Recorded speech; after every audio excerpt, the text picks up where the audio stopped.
What's up, everybody? If it's your first time to pass by, feel free to subscribe.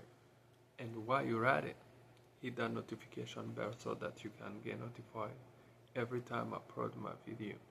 And guess what? In today's video, we're gonna talk about some of the procedures that we use when we are framing walls of the building, or even if we are framing some partitions walls. These are the procedures that we follow and use. So let's start from the first step that we use. The first step is to clear the site where we're gonna put our wire and make sure that it's clean. And then after that, second step is to gather materials and tools that we're gonna use. These include hammer, guns that we use. There is nail guns that we use, a level, a tape measure, and other safety gears that we're gonna use, such as gloves, your vest. All of that is needed. And then step 3 is to make sure that you got your plans from an architect who have prepared it and checked by someone, an engineer. And then after approving that the drawings is ready to use, the fourth, you start to cut the plates. There is a bottom plate, and the top one. And we use this bottom plate, always it gotta be treated to avoid any danger that can arise from termites, and it must also be covered from the bottom part a plastic membrane that can be like waterproof to protect it from any dampness of water that can come and cause danger to the structure that we are building.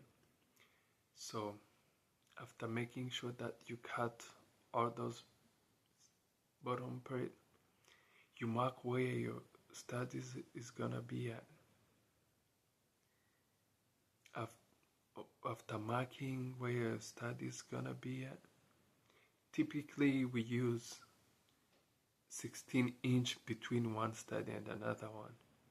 If it's a big distance, it's gonna be always 24-inch in between.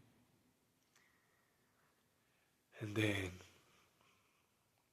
we line up the fifth, we line up our plates, the top and the bottom, and then put our studies where we have marked they're gonna be at. And then after installing those studs,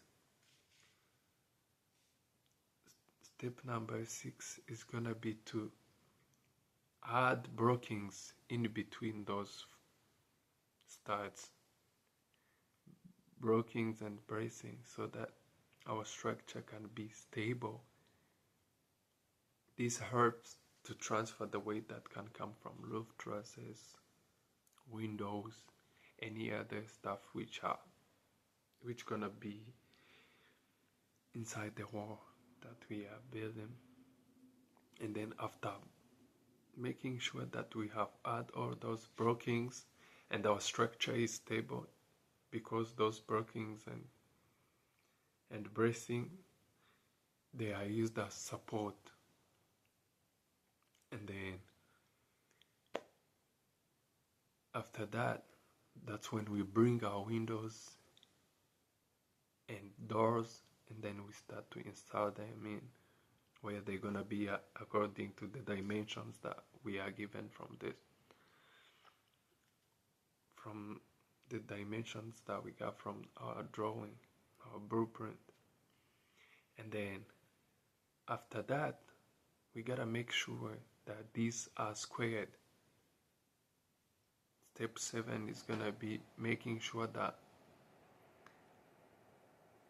our structure that we have finished framing, and we have already finished to put the doors.